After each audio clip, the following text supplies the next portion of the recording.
Hit the trail with the XR-Pro, really anticipating this trail visit. Didn't last all that long.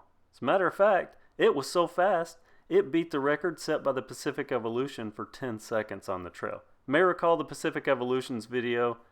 Rider inexperience plus failing brakes led to a warped saddle, broken brakes, warped rim. You can watch that in another video. But as far as the XR-Pro, I'm not going to blame the failure that it had on the bike itself, because it could happen to any bike. So let me tell you how we got there and what happened. Now, I did take this bike to a local bike shop, spent $45 to have a professional setup. I wanted this bike to be perfect when we got it to the trail, and I've already ridden it for a week around town. It's worked perfect. I've had no problems. I decided I really wanted to stress this bike on the trail, really see if it could handle some punishment. My friend David is a 240-pound football linebacker.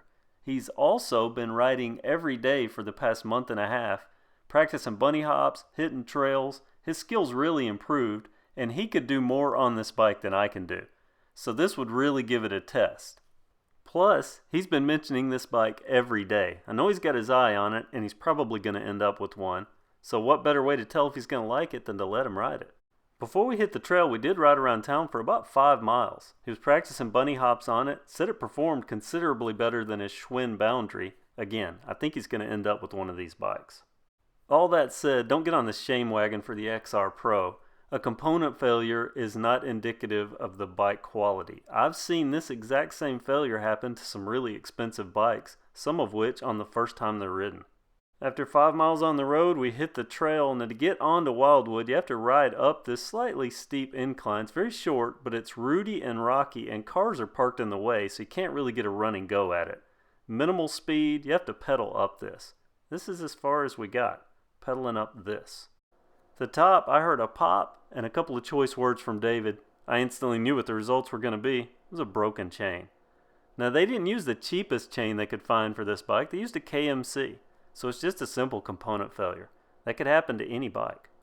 Now, what I'm not going to do with the XR-Pro is proclaim it a good or a bad bike yet. I just don't have the experience with it thus far.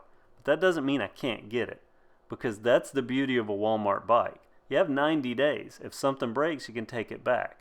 In this case, I'm taking this bike back, and I'm going to get a replacement. And the reason is I've spent $349 for the bike. I spent $45 to have a bike shop prep it. I'm not going to spend another $10 on a chain when I can get a replacement bike that has a brand new chain. So, taking it back to Walmart, we'll get another bike, hopefully have a better chain on it, and we can give this thing a real test. Stay tuned for that. Thanks for watching, and have a great day.